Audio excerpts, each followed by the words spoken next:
In 1727, just weeks before his death, one of the most famous men of his day is busy burning boxfuls of his manuscripts. What could have been in them that he was so desperate to destroy? The date of Armageddon? The ingredients of the Philosopher's Stone? Maybe even the key to eternal life? This man was the father of modern science. He unlocked gravity's secrets. But it seems that falling apples were not at the top of his priority list. He had spent his life secretly studying the ancient art of alchemy, codes in the Bible, and the timing of... He was capable of being utterly tunnel-visioned and obsessed. He's a massive contradictory figure.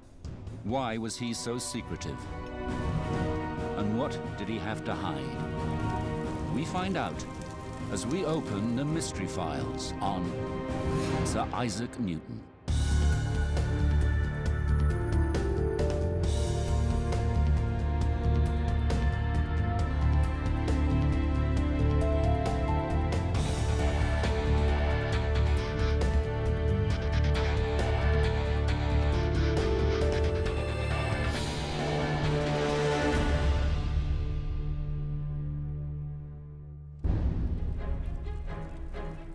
Destroying his manuscripts before he died is just the last act in Isaac Newton's lifetime of secrecy.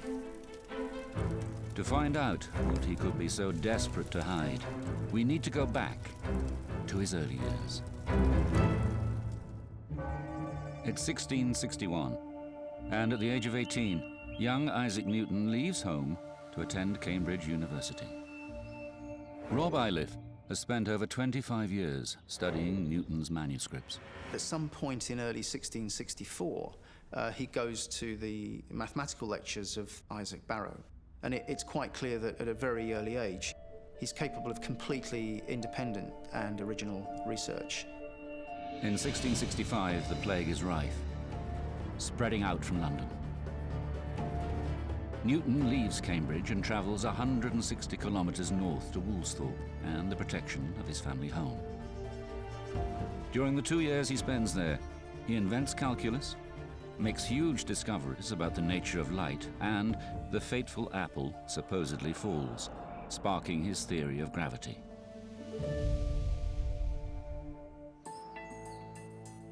On his return to Cambridge, Newton has discovered fundamental laws that govern the universe. Yet, he has told no one. One of the interesting things about Newton is that he does immensely important work, and he's quite capable of shoving papers underneath his bed and forgetting about them. Newton is very secretive and has no interest in sharing his work with the world it would eventually transform. Professor Michael Fitzgerald has studied Newton extensively. He had extremely poor social relationships. He had very low empathy. He was quite suspicious, paranoid, cruel, sadistic. But then he had this enormous capacity to hyperfocus, enormous capacity to ask fundamental questions, and the ability to do experiments and to persist with a question until he came up with an answer. This unique ability to remain hyper-focused attracts the attention of Newton's mathematics professor, Isaac Barrow. He begins to promote Newton amongst his colleagues. The way that you become known in the middle of the 17th century is not the way that we would become known today. It's more a kind of personal thing, that your work is shown to various luminaries, and they acknowledge that you are a major figure in the profession. And that's what happens to Newton.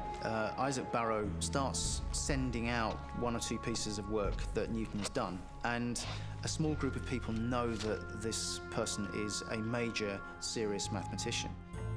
And every mathematician of the day wants the honor of being a member of the newly founded Royal Society.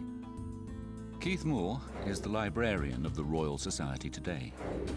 In 1660, when the Royal Society was founded, it was founded as a college for improving natural knowledge.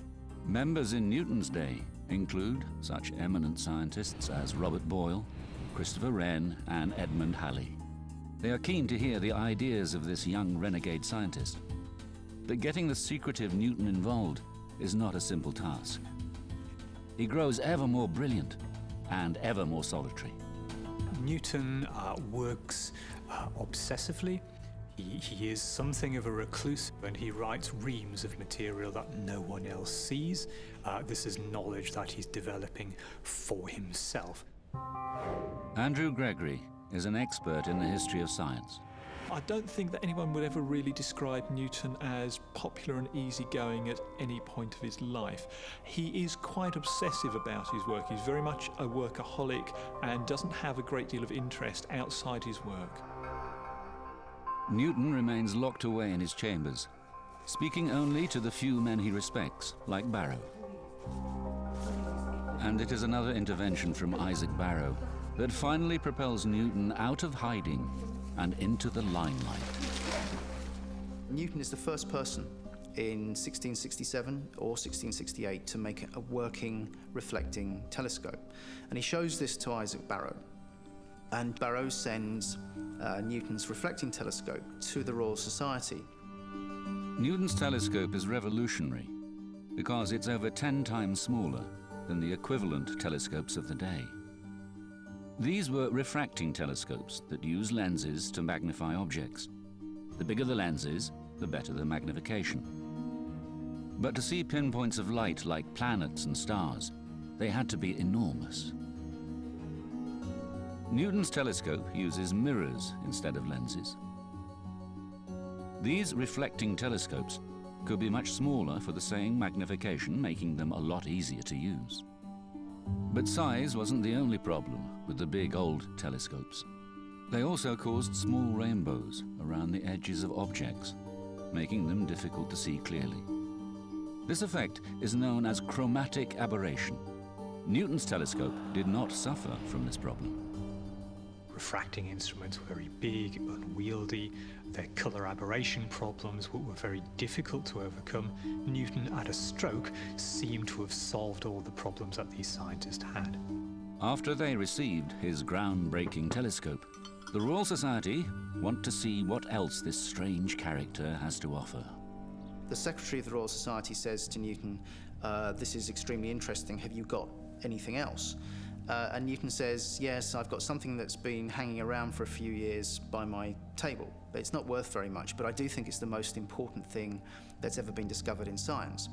And he sends this paper to the Royal Society, and it is his famous paper on light and colours. The paper Newton had been keeping secret held the discovery that led him to use mirrors in his telescope instead of lenses. Newton discovered that when you pass light through a lens, it breaks up into its constituent colours. If you pass those colours through a lens again, it doesn't break up any further. Newton then theorised that white light is made up of these constituent colours. Newton's discovery revolutionized the way we think about light and the way we build telescopes. The old refracting telescopes had revealed the planets and their moons, but Newton's telescopes brought them clearly into focus for the first time. Newton is finally being recognized for his incredible work and begins to open up to the outside world. Then, along comes Robert Hooke.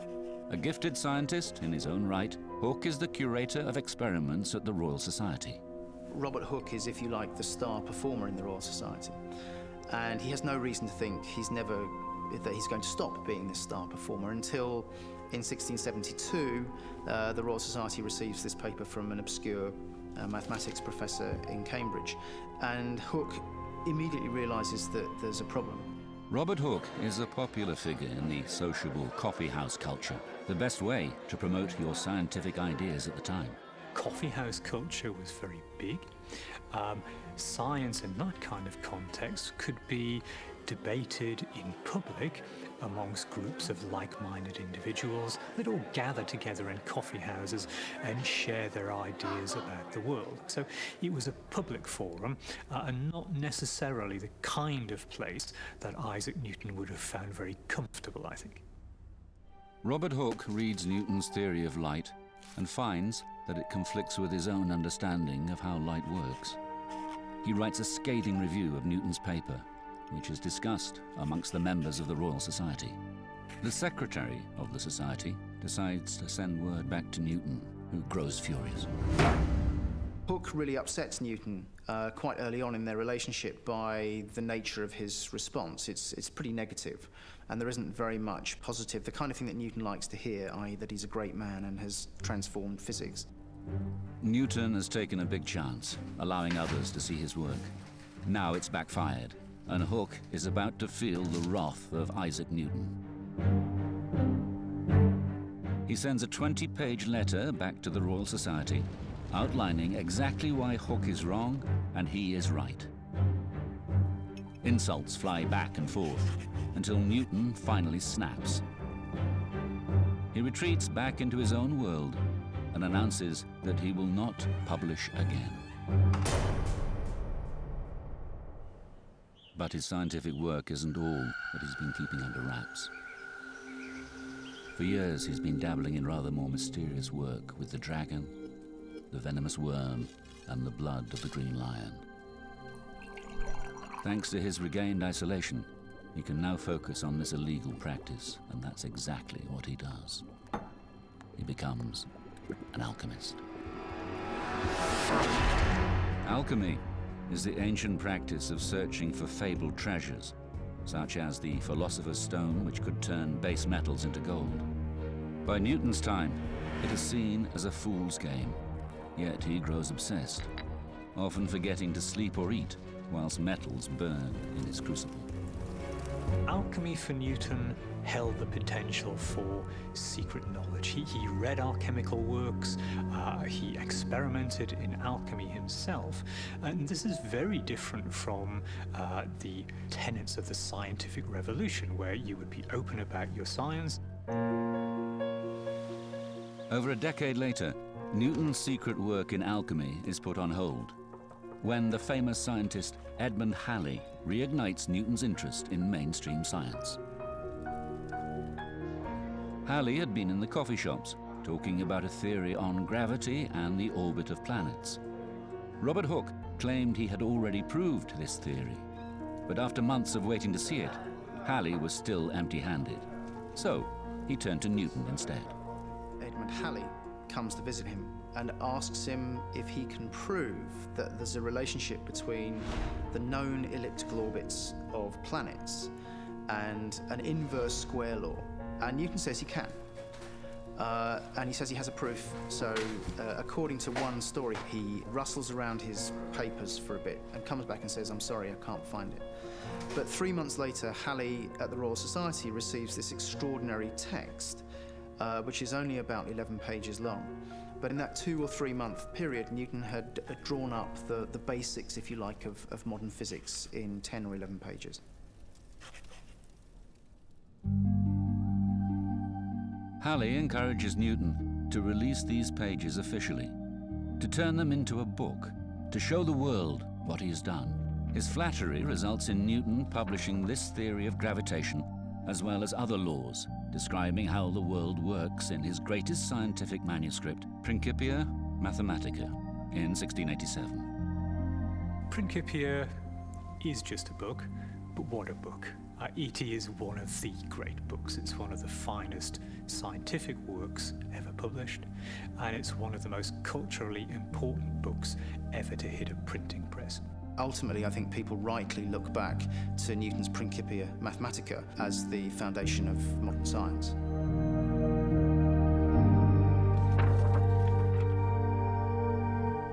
But Newton's arch-rival, Robert Hooke, is still claiming that he had proved Halley's theory of gravity first. Hooke had the idea, however, he couldn't use mathematics to properly explain what was going on in planetary motion. So Newton had taken this idea and applied a rigorous mathematical treatment to it. Newton dismisses Hooke's contribution. Newton becomes completely irate, and he had given Hooke some credit in the drafts of the Principia, but because of Hooke's arrogance and Hooke's hubris, Newton decides to go through the Principia, and he scrubs out all the references to Hooke except 2. But in 1703, Robert Hooke dies. Newton's life changes overnight.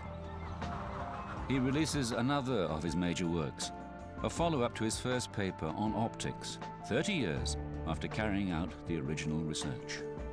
After the death of Robert Hooke, Newton dominates proceedings at the Royal Society for the next several years until his death in 1727. But some experts think that there's more than just Robert Hooke to Newton's secrecy. Professor William Newman is a leading expert on Newton's alchemical work.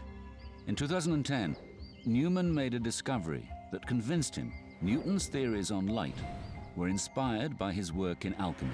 Because Newton thought of light as being composed of material globules, as he calls them, it was a perfectly natural and obvious thing for him to think of analyzing light in the same way that one would do with chemicals. If Newton is going to keep his reputation, secrecy is essential. His alchemy is something that most people would have thought was fraudulent. They would have wondered why it was that he worked so hard on something that most people thought was the work of forgers and idiots. For Newton to be dabbling in these things, well, he was still a very eminent figure. I think it probably would still have been regarded as odd. The fact that one of the world's most famous scientists is an avid alchemist seems to be a huge contradiction. But the contradictions don't end there. Isaac Newton has an even more surprising interest. He is obsessed with secret codes and prophecy in the Bible. And it could cost him his job or even his life. In the last 20 or 30 years, we have a picture of Newton who is very interested in religious ideas. He decides that he's going to do for theology what he's done for mathematics and physics. And he gradually, as a radical Protestant, he gradually moves from, if you like, normal radical Protestantism into something that's very, very abnormal. He must be spending 5 or 6 hours every day doing religious study. He writes more words on the scriptures than he does on science and alchemy combined. Newton's work on biblical studies, he's looking at religious texts and dissecting them. He has a very analytical mind, so he likes to scrutinize early church records and the Bible. Newton is particularly obsessed by the book of Revelation and believes that it contains secret information about the end of the world. For Newton, there is a remnant of people, including himself, who know the truth, and they're always persecuted. So sometimes they're martyred, sometimes they're exiled, and sometimes they have to keep their work private, like Newton. But at the end of the day, when it's Judgment Day, these people will inherit the earth. In the seemingly unrelated fields of science, alchemy, and theology, Newton applies the same obsessive search for truth to each. With the exception of 1 or 2 people, nobody knows while Newton is alive what he thinks, what he believes.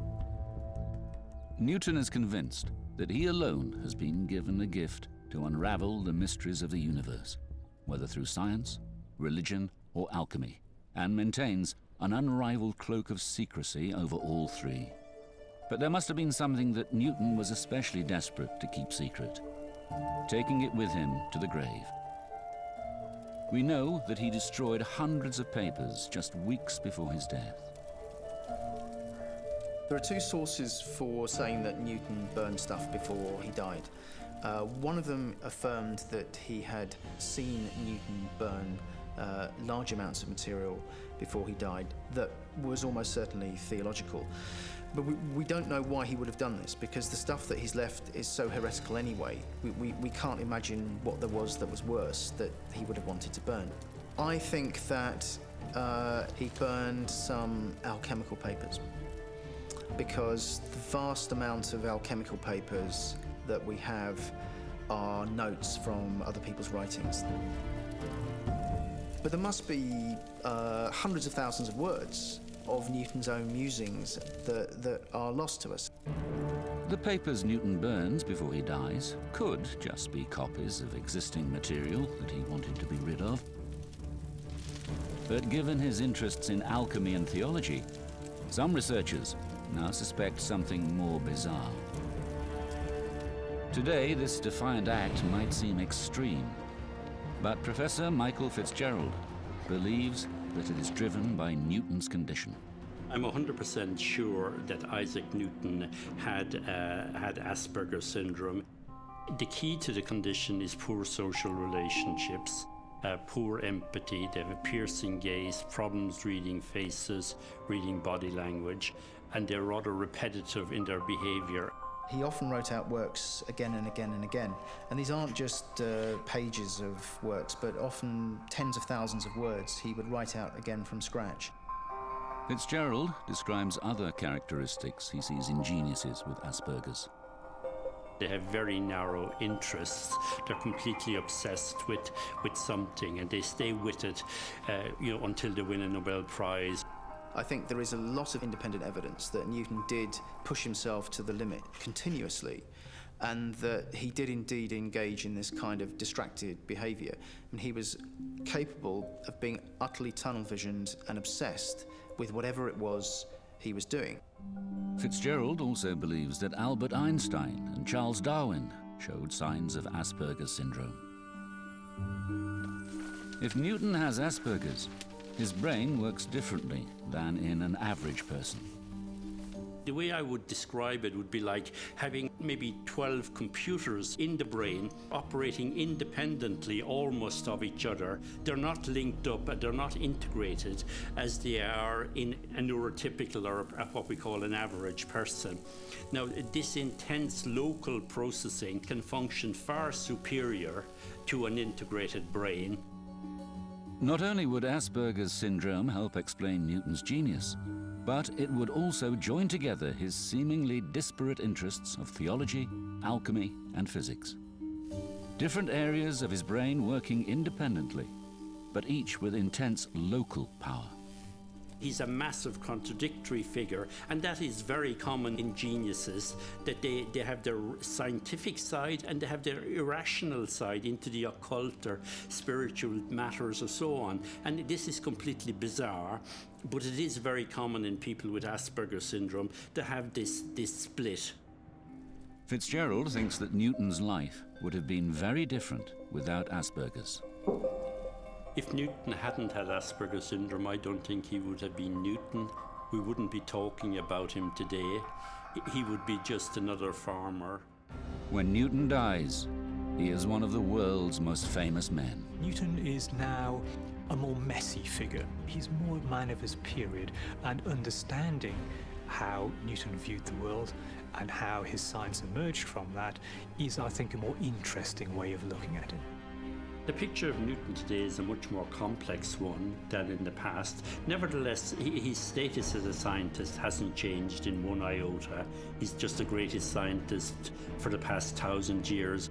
Whether Newton had Asperger's syndrome or not, a more truthful and interesting picture is emerging of a man whose genius came at the price of social grace, but who is ultimately celebrated as one of history's most influential characters.